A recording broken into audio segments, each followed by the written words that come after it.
नमस्कार मित्रांनो, आपली मराठी शाळाच्या मिशन समृद्ध शासकीय कर्मचारी सिरीजच्या दुसऱ्या भागात तुम्हा सर्वांचं स्वागत। पहिल्या भागात आपण सरकारी कर्मचाऱ्यांसाठी गुंतवणुकीचे कायदेशीर नियम समजून घेतले। आजचा विषय तुमच्या खिशाशी थेट जोडलेला आहे, टॅक्स बचत, टॅक्स सेव्हिंग। 80 ची 1.5 लाखांची मर्यादा संपली की आपला टॅक्स वाचवणं थांबते का?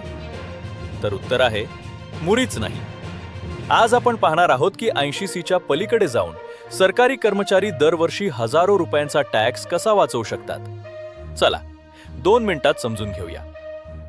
मित्रांनो, बहुतांश कर्मचारी पीपीएफ, पीएफ, LIC किंवा होम लोनच्या मुद्दलावर 1,50,000 पर्यंत 80 अंतर्गत टॅक्स वाचवतात। पण त्यापुढे काय?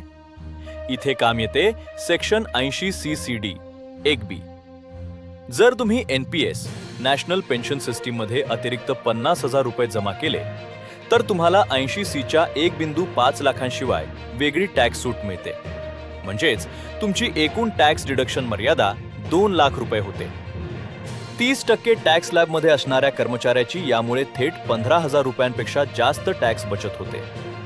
दुसरा महत्त्वाचा पर्याय म्हणजे ELSS equity linked saving scheme mutual fund. फायदा 1, इतर कोणत्याही टॅक्स सेव्हिंग पर्यायांपेक्षा जसे की PPF 15 वर्ष, FD 5 वर्ष, याचा लॉक इन कालावधी फक्त 3 वर्ष आहे। फायदा 2, यातून दीर्घकाळात महागाईवर मात करणारा उत्तम परतावा मिळतो। यासोबतच सेक्शन 80D अंतर्गत स्वतःसाठी व कुटुंबासाठी घेतलेल्या मेडिकल इन्शुरन्सच्या प्रीमियमवर 25,000 रुपये आणि ज्येष्ठ नागरिक पालकांसाठी 50,000 रुपयांपर्यंत अतिरिक्त टॅक्स सूट मिळते। थोडक्यात सांगायचे तर फक्त ट्रेडिशनल पर्यायांवर न थांबता NPS 80 CCD 1B, ELSS आणि हेल्थ इन्शुरन्स 80D चा वापर करून तुम्ही तुमचा टॅक्स 0 किंवा अत्यंत कमी करू शकता।